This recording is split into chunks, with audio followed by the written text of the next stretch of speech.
নির্বাচন বানচালে ষড়যন্ত্র কিন্তু এখনো চলছে। আওয়ামী লীগ যেহেতু সাংগঠনিকভাবে তাদের কার্যক্রম নিষিদ্ধ, সুতরাং কোন আওয়ামী লীগের নেতা কোনোভাবেই আগামী নির্বাচনে অংশ নিতে পারবে না। আগে আমার ক্যান্সারটা চিকিৎসা করাইতে হবে।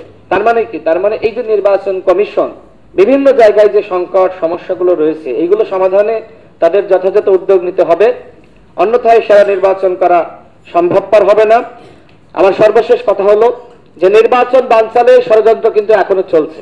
এর আগে রিফাইন্ড আওয়ামী লীগ রূপে আওয়ামী লীগ ফিরে আসার একটি চক্রান্ত ছিল, তারপরে জাতীয় পার্টির কাঁধে ভর করে ফিরে আসার চক্রান্ত ছিল, এখন আবার স্বতন্ত্র লীগ নামে আওয়ামী লীগ নির্বাচন করার পায়তারা করছে। আমার ভাই সরার তোষারের সাথে আমার কথা হয়েছে, তারা একটি বিষয়, তারা তো বিপ্লবী, তাদের দলটাই তো বিপ্লবী, তারা একটি বিষয়ে আসলে কথা বলছে না।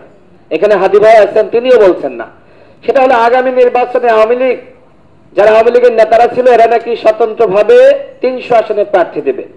আমি কয়েকজন উপদেষ্টার সাথে কথা বলেছি, প্রধান নির্বাচন কমিশনার এবং অন্যান্য নির্বাচন কমিশনারের কাছে স্মারকলিপি দিয়েছি যে আওয়ামী লীগ যেহেতু সাংগঠনিকভাবে তাদের কার্যক্রম নিষিদ্ধ, সুতরাং কোন আওয়ামী লীগের নেতা যাদের পদ আছে এই নেতারা কোনোভাবেই আগামী নির্বাচনে অংশ নিতে পারবে না। কারণ এদের উদ্দেশ্য আগামী নির্বাচনে অংশ নিয়ে নির্বাচনটা সুষ্ঠু করা না, বরং নির্বাচনটা বানচাল করা। আমাদের নিরাপত্তা উপদেষ্টা ভারতের নিরাপত্তা উপদেষ্টার সাথে বৈঠক করেছেন, সেখানে নাকি আলোচনা হয়েছে আওয়ামী লীগকে নির্বাচনে সুযোগ দিতে হবে। এখন প্রধান উপদেষ্টার কাছে আমার প্রশ্ন, আপনি তো সবার কাছে বলছেন যে আওয়ামী লীগ নির্বাচনে অংশ নিতে পারবে না, কিন্তু এই কথাটা বলছেন না যে আওয়ামী লীগের পদধারী কোন নেতা আগামী নির্বাচনে অংশ নিতে পারবে না।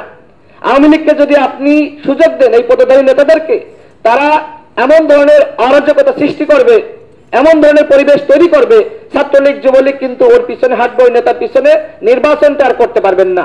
এক ধরনের অরাজকতা সৃষ্টি হবে এবং আরেকটি 1-11 সৃষ্টি হবে।